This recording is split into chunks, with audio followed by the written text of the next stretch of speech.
Yeah, it's been really good. Been here a month now, so just finding the club really good. Obviously, living in Grange, it's a pretty nice area, so haven't really been in Adelaide much. So club's been really good. Sando's been good. Boys are pretty fit here, so I'm just sort of trying to catch up. What marked changes have you seen here compared to your time at Richmond?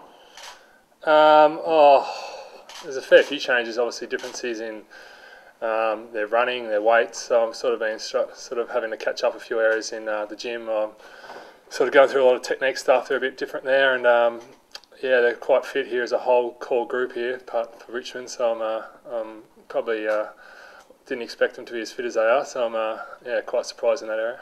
Competitive to get that second spot behind the big fella Jacobs. Is goal kicking going to be crucial to you playing regularly next year?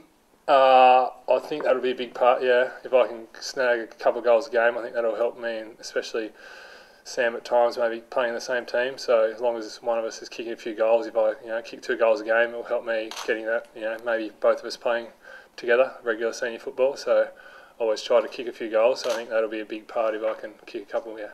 Do you see it as a given that Sam's the number 1 man for next year, or?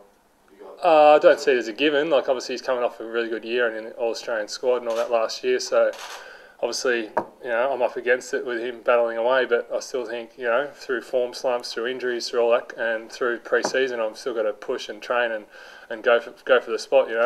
Ivan came across to Richmond, he had an outstanding year. I still think I've got really good football to play, and I still think me going against him and pushing each other, I still think I can play a lot better footy than I have in the past and compete for that spot, especially if it's not this year and going into the future years ahead.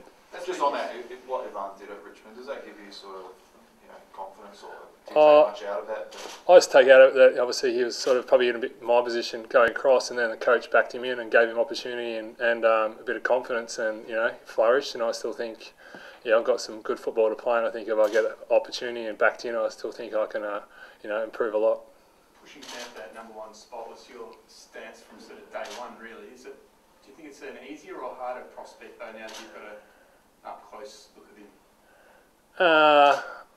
I've played against Sam a lot in when he was obviously at Carlton and coming through and that kind of stuff. So I knew how good a player he was, and obviously he's quite mobile for a big guy, and obviously quite skillful and that kind of stuff. So I was well aware coming across that how good a player he was, and how much improvement and that kind of stuff I'd have to do to get the spot or play together or going forward. Has it sort of shown any deficiencies in your own game that you've noticed, sort of seeing him train, like you said, the way everyone else is training? No, just probably the fitness of the group probably surprised me coming from Richmond. As a core group in the whole, I think they're a lot fitter group than what I'm used to. So obviously he's a very mobile ruckman, but as a group, I'm pretty surprised at how fit the whole list is. How are you going bridging that gap, you think? I'm 3 weeks in. I've had a bit longer break than these guys. Obviously, I've probably 3 or 4 weeks longer break, so I'm probably still trying to catch up. But I feel, another 3 or 4 weeks, I'll be, a lot fitter, and I'll be, the same as everyone else. So you'll need to take it easy over Christmas deliberately, maybe to keep making up those. Oh yeah, I'm come from a change, so I'm planning to train hard over Christmas and that kind of stuff. I'm here to train and play good football. I'm not here to play up or do any of that kind of stuff. So I'm here to work hard and do the right thing. Can you just take us back to the trade period, Angus? Did you put the feelers out, or did Adelaide come to you? How did it all come about?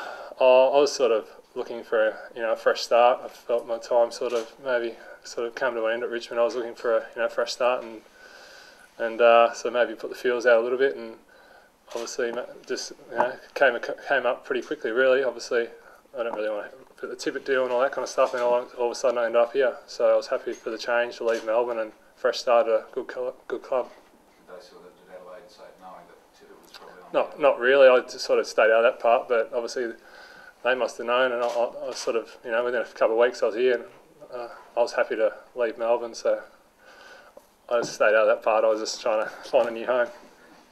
There's been a bit of noise coming out of Melbourne about the illicit drug issue in the AFL. Do you see it as a sort of cause for concern? Not really. when I was there were, I was only part of Richmond, but they're fine, and I don't think it's any bigger part in Melbourne or in any other sport. I think it's fine. I don't think there's a problem at all. Just from what you've seen in the Crows, how excited are you about the group and what they can do? Coming to a successful club, they finished 3 or 4 best teams in the comp last year. I think hopefully as a whole club, push forward maybe make the grand finals, top 4. What I'm not used to coming from Richmond, haven't made the finals since the whole time I was there. So to a positive environment like this, I think it'll be good for me. And I think as a young list, I think 2 or 3, 4 years of good finals football ahead with such a young group. So I'm excited about that. Obviously, there's been a lot of stuff outside the commission hearing and all that kind of stuff. As a playing group, what impact does that have on you? I wasn't involved in the whole situation coming across, so I haven't really seen it affect anyone at all. We've just started up, got stuck into pre-season as players. We just worry about getting fit, and training, and we just let the administration deal with all that. I don't think it's affected the playing group at all. Wasn't a talking point among players? Obviously, little bits of talk here and there, but not a big issue at all. Boys have been training hard, and that was the whole focus coming in. Sat down and said, let's not worry about the tippet. Let's just put our heads down and worry about what we can worry about, and let the all the hierarchy deal with that kind of stuff.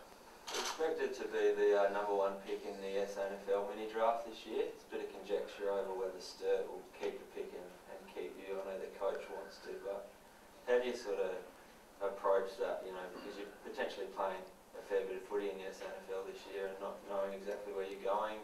Is that on your mind at all? Not really. Obviously, I don't have any say. I can't do much about that. So all I want to do is, if I'm playing there, I just want to play good football. It doesn't matter who I'm playing for. I'll just worry about that when it comes. I don't know much about it.